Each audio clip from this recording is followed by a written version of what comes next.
Je me suis toujours dit que j'allais partir quelque part un jour pour repousser mes limites, pour me dire que j'étais capable. L'ambition de partir, de voir de nouveaux paysages, de nouvelles cultures, ça m'a toujours traversé et je dois tenir ça de mes grands-parents qui m'ont toujours permis de voir de nouveaux pays depuis que je suis tout petit. Et là, partir en Islande, partager une expérience aussi intense avec en plus Nicolas, c'était juste une évidence pour moi, c'est un ami de longue date et je voulais partager ça avec lui. Se retrouver en pleine nature, c'est presque un besoin aujourd'hui. Une manière de se reconnecter à soi ou à ce qui nous entoure.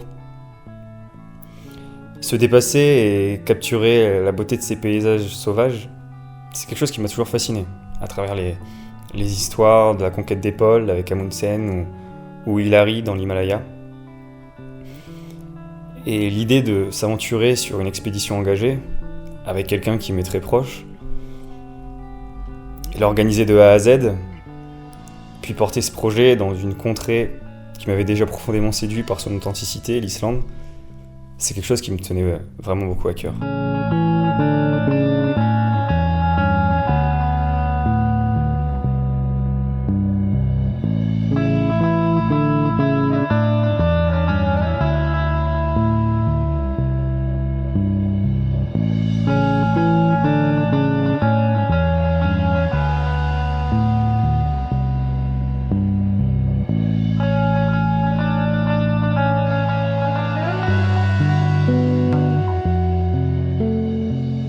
On nous met constamment en garde des répercussions des actions de l'homme sur ce qui l'entoure, les risques et conséquences alarmantes de montée des eaux, tremblements de terre, feux de forêt, disparition d'espèces, pollution de l'air, des sols, ou encore la déforestation. L'Islande est une de ces régions avant-gardistes concernant ces enjeux qui nous attendent pour les décennies à venir. De par sa position géographique, proche des pôles, mais également par la main de l'homme. Oui, lui-même, par son activité au sein de cette île autrefois peuplée de forêts, l'en a dépeuplée, favorisant l'effet destructeur de son climat et des vents polaires sur l'érosion des sols. Cette échelle locale, on peut s'imaginer l'appliquer par-delà le reste du monde. Ses conséquences aujourd'hui ici même sont peut-être ce qui, sans réaction, nous attend demain ailleurs pour nos enfants. La nature, dans ce qu'elle a de plus beau, est aux commandes. Quoi qu'il arrive, c'est elle-même qui est toujours aux commandes. Elle-même qui finit par nous le rappeler quand l'homme mord constamment la main qui le nourrit.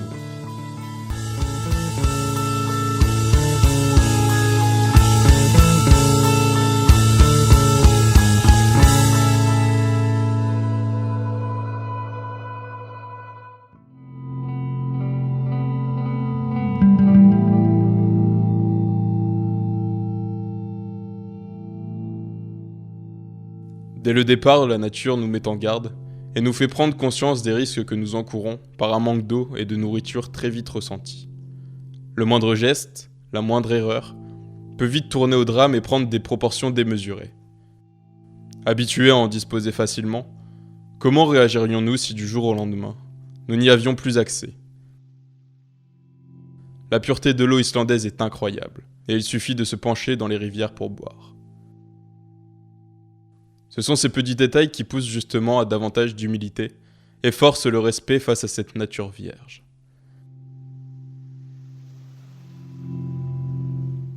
La découverte d'Asbyrgi contraste entre la rigueur des traditionnels milieux naturels islandais et la force de ces vents, alors qu'en contrebas, et se terminant dans une légère cuve, la végétation y est presque luxuriante.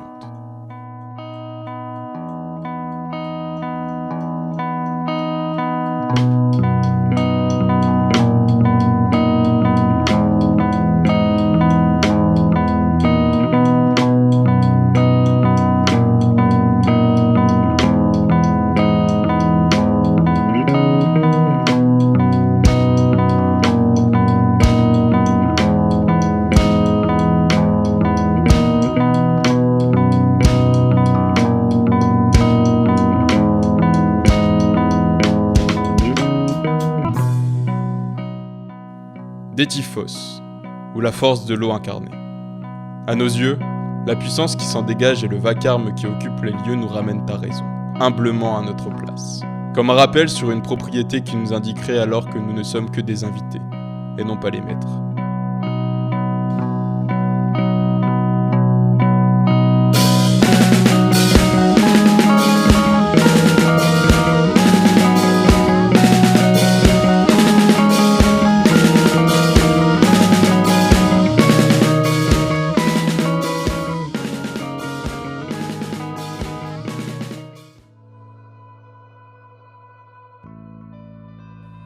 Atteindre le lac d'Elivsvåten était pour nous l'espérance de mettre à l'eau pour la première fois notre packcraft. Cela devait nous amener directement à un supposé passage balisé, rejoindre Krafla, puis enfin Mivadn et ses sources chaudes. Toutefois, le niveau de l'eau trop peu élevé et la rigueur du vent nous amènent à repenser l'itinéraire et poursuivre sur Terre.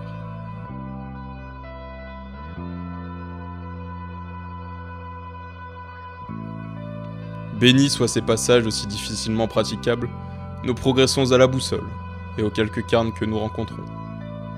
Tentons au mieux de garder les monts sur notre flanc droit, pestant contre un genou et une fatigue omniprésente, mais pas d'alternative.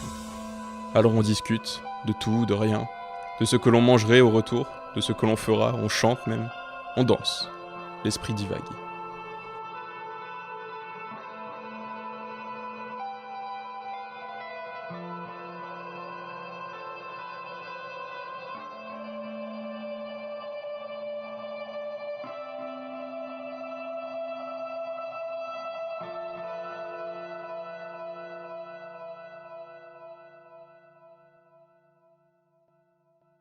Septième jour. Bientôt une semaine que nous avons débuté. Nous ne cessons de nous éprouver, de rencontrer des obstacles, initiés par notre inexpérience ou naturellement par cette nature sauvage. Pourtant, il est difficile de ne pas admettre que nous sommes émerveillés. Les sens apprécient le souffle du vent, la symphonie naturelle d'un cours d'eau, le frémissement de la mousse et de ses fleurs polaires.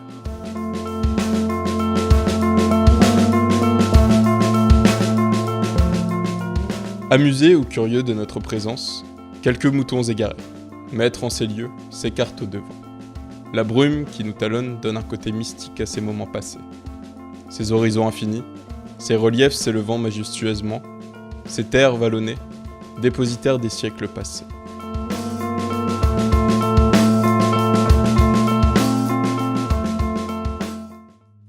Ce passage à Mivadn est pour nous une façon de prendre ressources, une remise en question aussi sur les capacités à poursuivre, de remise en forme pour chacun d'entre nous, avant de pénétrer dans le cœur de l'Islande, les Highlands.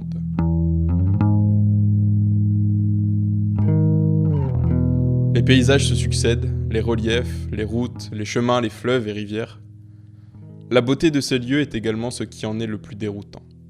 La main de l'homme nous est rappelée aussi lorsque nous atteignions Nidalur, refuge niché en plein centre des Highlands.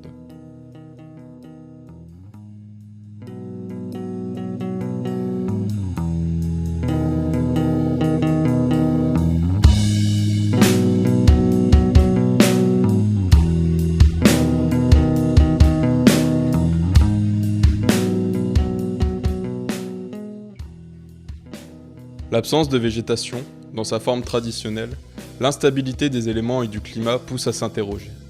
Serions-nous capables de vivre ici ? Et pourtant l'abondance d'eau, sa flore qui lui est propre, nous rappelle tout de même que la vie y est omniprésente.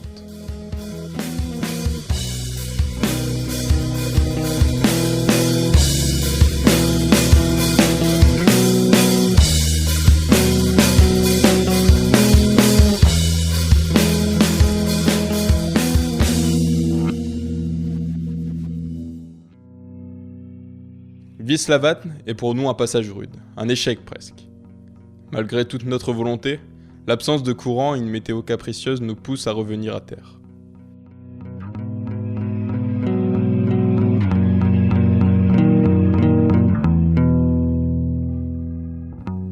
Ici en Islande, beaucoup d'importance est encore accordée aux petits peuples. Nains, elfes, trolls, fées, farfadets, toutes ces créatures ont encore leur place dans l'imaginaire collectif ici, et ces contrées désolées, inhospitalières pour l'homme, en seraient leur demeure.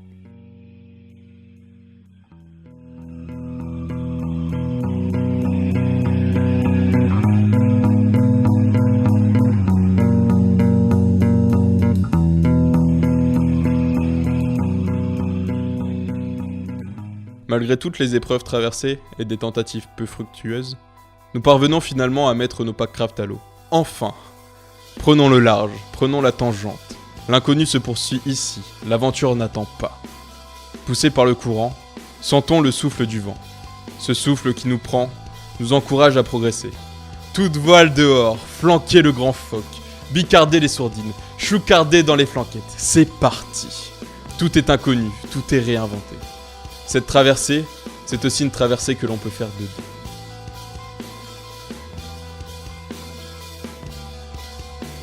Beaucoup d'excitation, l'espérance naïve de vivre une nouvelle expérience sans avare. Même si naviguer permet alors de reposer nos corps, c'est aussi et surtout une vigilance et une concentration à toute épreuve. S'orienter sur l'eau implique davantage d'être au présent, à l'instant. Poussé par le courant, la marge de temps pour manœuvrer face à l'imprévu, aux différents aléas, est considérablement réduite. Une erreur de jugement sur l'évaluation d'une distance face à des rapides, une chute d'eau, et les conséquences peuvent vite devenir catastrophiques.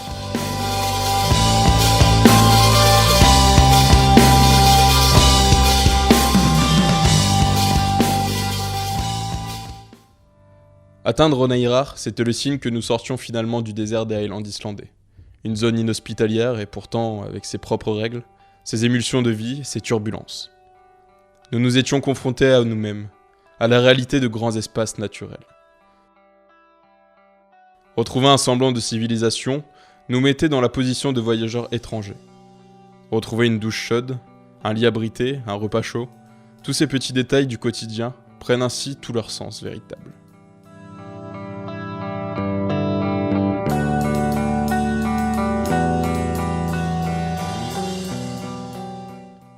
L'expérience d'une telle traversée nous avait laissé le songeur. L'heure n'était pas encore au bilan, mais sans que chacun n'ait eu à dire quoi que ce soit, l'aventure jusque-là nous avait déjà transformés, nous avait fait prendre du recul. Sur nous-mêmes, notre rapport à l'autre, notre rapport au milieu dans lequel nous nous trouvions. Le rapport à l'ordre des éléments, qui dans leur beauté naturelle, la plus brute soit-elle, indomptable, nous rappelle sa force et notre incapacité à la maîtriser, tels des enfants voulant maîtriser le feu.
En route pour Arns.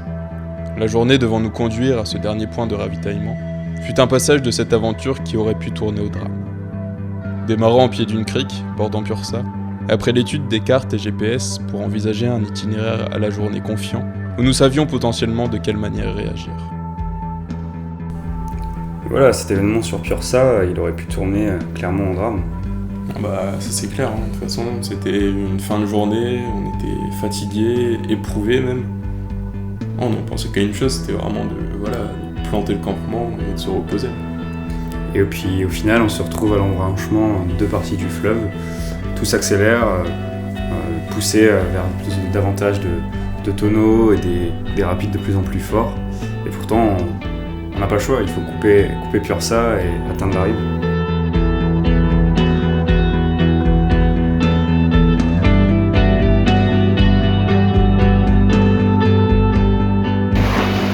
Bon, eh ben, on vient de bravir Pursa. C'était pas de la rigolade, hein. Ça commençait à devenir hardcore un peu. Quelques tonneaux, des rapides. Mais bon sang, putain, on l'a fait. Wow, cette adrénaline. Bien chaud. Ah, voilà. Juste avant, on était juste en train de chiller là. Avant c'était bien calme. Et là, c'est parti en cacahuète. là, ça rigolait plus là. 6 km jusque Arns. Et Dernier ravitaillement. dernier ravitaillement et on aura fini la journée. Voilà. Allez, à bientôt. Ouais.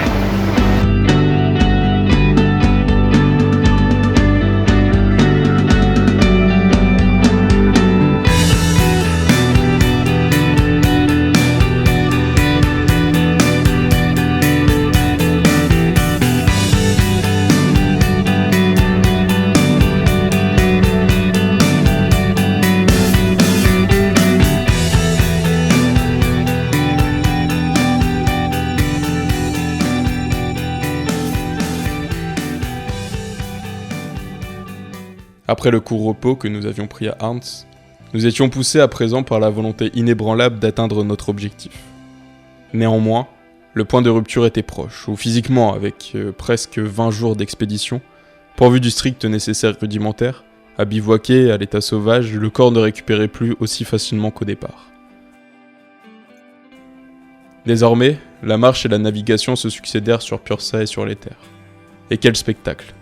Comme un clap de fin, ces derniers jours nous saluèrent. Les ultimes lueurs du soleil nous offraient un spectacle de lumière chaleureux et incroyable.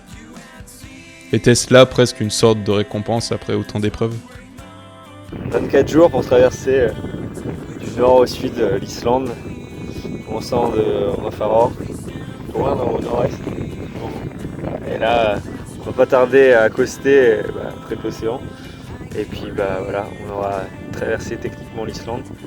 Il ne restera plus qu'à rallier Stockholm demain, le village le plus proche pour rentrer à Reykjavik. Mais d'ici quelques instants, dès qu'on pourra accoster, cette traversée sera enfin terminée. Voilà. Après de moult épreuves, après beaucoup de fatigue. Voilà, mais tellement de souvenirs et tellement de choses incroyables. Tellement des souvenirs plein la tête, clairement. L'expérience que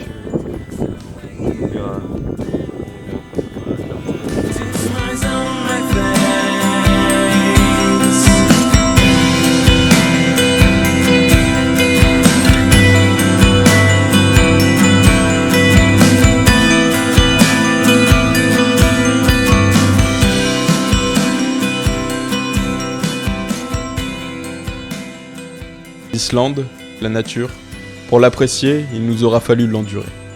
Ce n'était pas uniquement la fin de notre voyage, l'ouverture d'une porte vers davantage d'aventures. Dans ce que cette terre a de plus simple, elle nous avait éveillés.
Oh voilà, ceci est un adieu.